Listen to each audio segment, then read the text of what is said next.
Esse imperativo categórico é uma máxima que Kant usa para fazermos até mesmo pensar, refletir até que ponto uma ação ela vale para todos. Então veja bem, ele propõe uma máxima em que ele diz assim, ele vai expressar, né, que devo agir de tal modo que minha ação torna-se um modelo de moralidade, não apenas para mim, mas para todos, os homens e todas as situações. Então o imperativo categórico, ele expressa que a máxima da minha ação, ela deve se tornar o quê? Uma lei universal. Ou seja, aquilo que eu vou agir, né, a minha ação, tá? Vamos dizer assim, a minha ação diante de algo que faço, ela pode servir como algo universal, né? Então o imperativo categórico do Kant é justamente trazer o que? Trazer à tônica essa perspectiva da ética kantiana enquanto formalidade, né? E ela vai propor uma forma de ação que deve valer para todos os seres humanos, ou para todos os humanos, né? Então, até mesmo assim, por respeito ao dever, né? Por exemplo, conforme uma boa vontade e a obedecer à lei que vai ser determinada por nossa consciência moral, tá? Racional. Então, o Kant ele vai nos trazer uma perspectiva interessante sobre essa questão da ética, sobre essa questão do dever, da moral, a partir desse imperativo categórico, né? Pensando aí nele enquanto pensamento que vai trazer como lei universal, né? Uma máxima que vai dizer da minha ação se tornar uma lei universal, tá? Então, aqui nós vamos adentrar na perspectiva do pensamento já contemporâneo, né? A ética existencial em Sartre.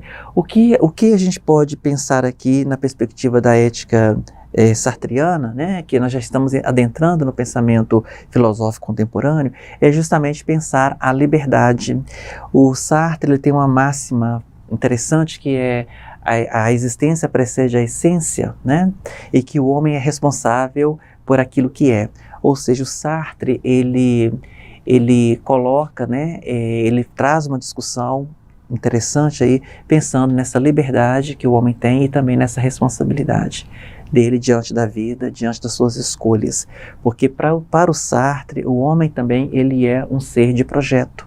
Para isso é preciso, né, aí eu tenho aqui um esquema muito legal em que vocês vão poder acompanhar bem aqui a perspectiva do pensamento sartriano, quando ele coloca, né, primeiro que ele é um dos filósofos que trouxe, né, uma corrente importante aí para o pensamento contemporâneo, que é a corrente existencialista, e o existencialismo coloca o que? O homem em evidência, né, a reflexão, quando o homem lida com a sua angústia, com o seu medo, com a questão da finitude, por exemplo.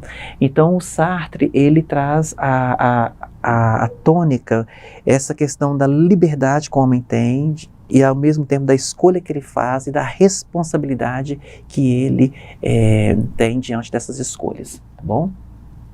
Então aqui o homem ele vai construindo significados na vida, ele vai construindo seus objetivos, suas metas, seus valores a partir da visão de mundo que ele está inserido, dando a ele um sentido. Então a ética para o Sartre, ela está pautada na liberdade e na responsabilidade diante das escolhas, porque para ele o homem ele é um constante projeto, ele está em constante escolhas, ele é um constante fazer e refazer-se.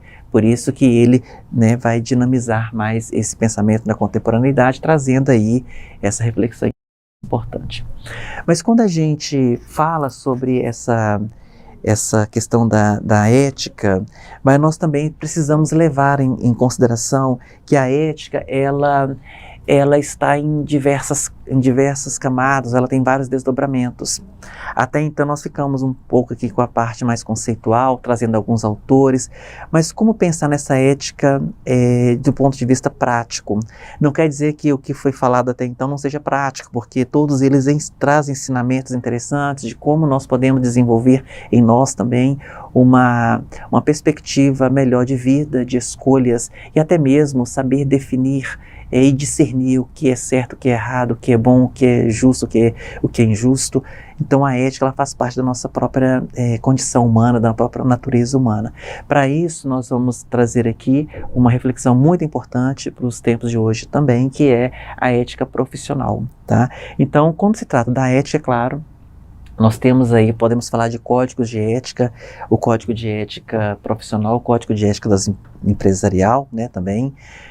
Mas com certeza vocês já ouviram falar que, por exemplo, tem o código de ética, né, do jornalismo, por exemplo, do jornalista, né, tem código de ética do médica, tem o código de ética de várias áreas, né, de vários, de ciências contábeis, administração. Então nós temos aí o quê? Para que serve isso? Então o código de ética vai evidenciando os direitos e os deveres, né, as proibições, as condutas, né, que são vetadas no exercício da profissão.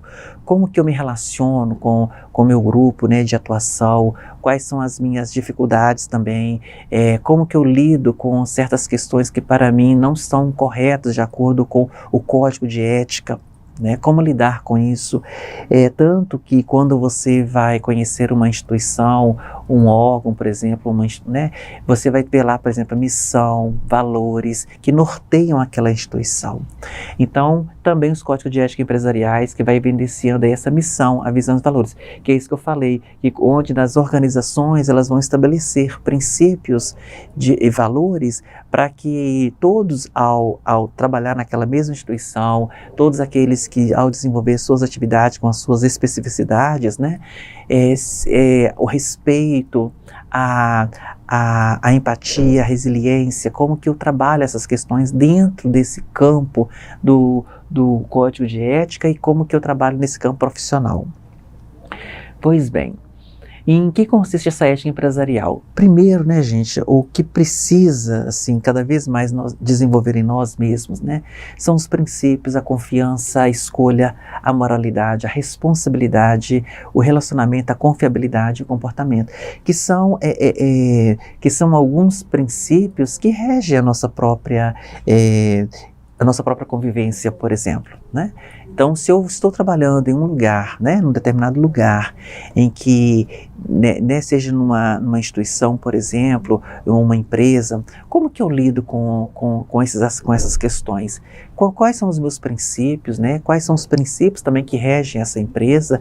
Ou como que eu desenvolvo a confiança no outro, a confiança em mim mesmo? Qual é a minha responsabilidade diante do que eu faço? Né? Se eu dependo do trabalho do outro, se o outro depende do meu trabalho, como que eu faço para que o meu trabalho seja feito da melhor forma possível, para que o outro possa também desenvolver o dele? Quer dizer, então isso também é um processo interessante a ser compreendido a partir de uma ótica de pensamento e a partir de uma ótica da ética, né? Dos nossos valores, né? Então o profissional ético é também aquele que mantém um certo sigilo, né? Ou seja, hoje nós temos várias, até mesmo empresas, fundações, instituições que têm o compliance, né? Que é uma forma também de a gente saber como se comportar diante das pessoas, diante daquilo que eu estou desenvolvendo, né? Para não colocar em risco, vamos dizer assim, questões que envolvem até mesmo questões éticas, questões de valores, questões, né, que norteiam a própria empresa. Então, esse profissional ético, ele também precisa ter essa humildade, a imparcialidade, o otimismo, que são valores importantes, né? A flexibilidade, a integridade, que tem a ver o quê? Com esse profissional. Então, essa ética profissional, ela é um conjunto de atitudes e valores que são positivos, né? Que são aplicados ao ambiente de trabalho. E a ética no ambiente de trabalho, ela é fundamental para o bom funcionamento. Tá? E dentro lá quando vocês, né, começam a estudar essa ética profissional, vocês têm o quê? A deontologia, né? A deontologia profissional, ela quer dizer que é um discurso, uma doutrina, né, uma teoria ou ciência do dever profissional. Né? Então, veja bem, quando eu me torno, né, quando eu sou um profissional, como que eu me comporto diante daquilo que foi colocado para eu fazer, né? Daquilo que me cabe fazer, dentro das minhas habilidades e competências, tá? Então, aí por isso que eu falei com vocês que a deontologia profissional, então, ela diz respeito a todas as profissões, tá? E ela tem um caráter mais normativo e até mesmo jurídico, para a regulamentação até mesmo de profissões. Então, você tem lá como exemplo a ética médica, a ética profissional, ética empresarial, educacional e assim por diante, tá? E aqui eu trouxe, né, só para vocês terem a ideia da perspectiva do que é esse conceito de deontologia, que é uma ciência dos deveres, né, e que é um conjunto de normas que vão guiar a profissão. E a ética, né, gente, ela também tem essa multiplicidade, né, esse desdobramento de respeito, valores, virtudes, regras, direitos e assim por diante. Tá bom? E aqui, para a gente poder já ir caminhando para um fechamento, nós vamos ver que alguns pontos importantes, tá? Quando a gente coloca isso em prática, nós vamos aumentar cada vez mais, assim, esse nível de produção da empresa, vai favorecer para uma criação de ambiente de trabalho, né? Mais harmonioso, respeitoso e até mesmo agradável, tá? Vai aumentar o índice até mesmo de confiabilidade entre os funcionários.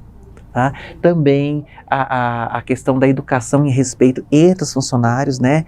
Principalmente quando a gente trata dessas multiplicidades, né? De várias, da diversidade, quando a gente fala das múltiplas formas do ser humano lidar com as questões, né? Com as tecnologias, por exemplo. Tá?